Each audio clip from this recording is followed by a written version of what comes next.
Halo teman-teman semua, hari Minggu tanggal 9 Juni 2024, firman Tuhan terambil dari kitab 1 Samuel 8 ayat 4-11, di mana topik minggunya itu berbicara tentang Tuhan menguatkan hambanya. Menurut teman-teman semua, apa hal urgen dari teks tersebut? Ayo dong, yang buat malas mikir coba dibuka teksnya dulu.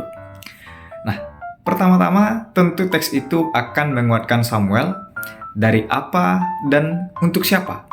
Yang pertama jelas, untuk menguatkan Samuel dari tuntutan, atau bisa bahasa sekarang itu seperti unjuk rasa atas bangsa Israel kepada Samuel itu. Mungkin mereka bikin petisi ya, mungkin seperti yang banyak lagi rame dibicarain sekarang. Samuel itu adalah hamba Allah yang usianya sudah tua. Dalam bahasa Bataknya, Samuel itu sudah sarima tua. Tanya deh, anak-anak muda tanya sama orang tuanya apa itu arti sarima tua.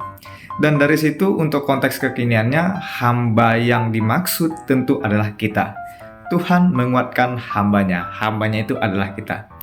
Sampai di situ, ada nggak lagi hal urgen yang bisa kita lihat? Nah, simak terus ya dalam video ini. Seorang filsuf yang bernama Charles Taylor menegaskan bahwa modernitas telah membuat kita terjebak dalam imanensi dunia. Apa yang nyata adalah materi, konkret, terlihat, dan seringkali itu tepat di depan mata kita. Itu layak di depan mata kita. Adalah seorang raja yang mana ia adalah penguasa yang imanen. Dia sifatnya dekat, bisa dilihat, dan bisa dirasakan. Taylor mengatakan bahwa sebagai akibatnya, masyarakat, bahkan kita, gereja Kristen, menjadi mengalami kesulitan untuk memusatkan perhatian pada hal yang transenden, yaitu hal yang bisa lebih besar, bahkan di luar batas pikiran kita. Pertanyaannya, apakah rencana kita itu sudah layak dan berdampak baik sedemikian adanya? Sampai di sini, kita perlu untuk berhenti sejenak. Kita perlu untuk merenung sejenak. Apakah kita benar-benar mengenal Allah sang sumber itu? Atau kita justru menciptakan ilah atau Allah yang baru versi kita? Terkadang kita terlalu terburu-buru. Dalam tanda kutip, ada unsur politik atau kepentingan. Kita harus melihatnya apa yang terjadi sekarang. Mereka, kalau tempo dahulu itu bangsa Israel, seharusnya mereka itu menunggu. Menunggu siapa? Menunggu Allah. Bahwa Allah akan menyediakan raja yang dia inginkan untuk mereka miliki, bangsa Israel itu miliki. Tetapi karena adanya kepentingan tadi, karena adanya petisi tadi, tapi karena ada tuntutan itu tadi, yaitu karena bisa sadar mereka melihat bangsa-bangsa di luar mereka.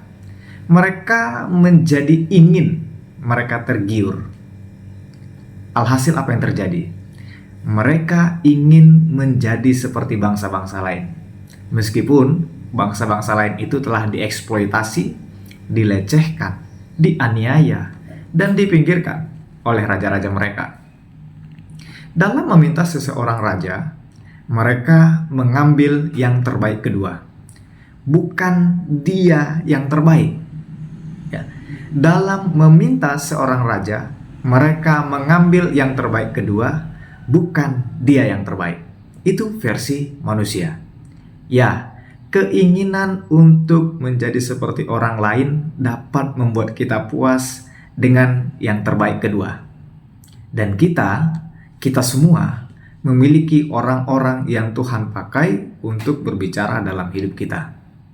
Tapi terkadang kita menolak untuk mendengarkan mereka karena kita telah nyaman dan kita telah merasa ini nih pilihan terbaik kedua ini yang paling cocok dalam mindset kita. Nah, buat teman-teman semua, apakah kita menginginkan yang terbaik kedua atau yang terbaik dalam hidup kita? Jika kita menginginkan, yaitu yang terbaik, nantikanlah. Apa yang harus kita nantikanlah? Yaitu nantikanlah suara Tuhan. Nantikanlah hikmat dari Tuhan. Bagaimana caranya?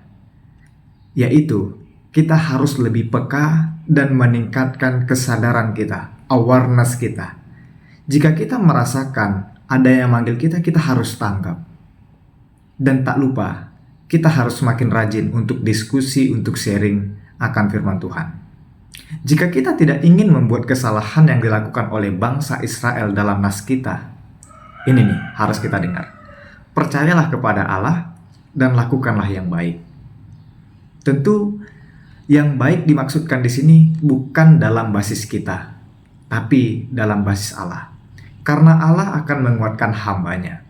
Maka yang diinginkan kepada kita, tinggallah di tempat di mana Tuhan sekarang memilikimu dan makanlah dari kasih setia Tuhan. Teman-teman semua, bersukacitalah dalam Tuhan dan makanlah kasih setia-Nya. Serahkan jalanmu kepada Tuhan. Dan inilah yang harus kita pegang. Percayalah kepadanya. Semangat buat teman-teman semua. Selamat merenung memasuki hari Minggu. Selamat bersukacita. Tuhan memberkati kita semua. Nah, teman-teman semua, kamu telah mendengar beberapa hal urgen dari teks kita untuk hari Minggu 9 Juni 2024 yang saya kemas berupa dalam hal renungan yang berisikan inspirasi dan motivasi. Buat teman kamu semua, mau merasakan pertolongan Tuhan atau enggak? Sebarkan video ini, mari kita hadapi tantangan dan bertanyalah pertama sekali ke dalam diri kita. Setelah itu, ayo kita diskusikan. Saya terbuka untuk kamu.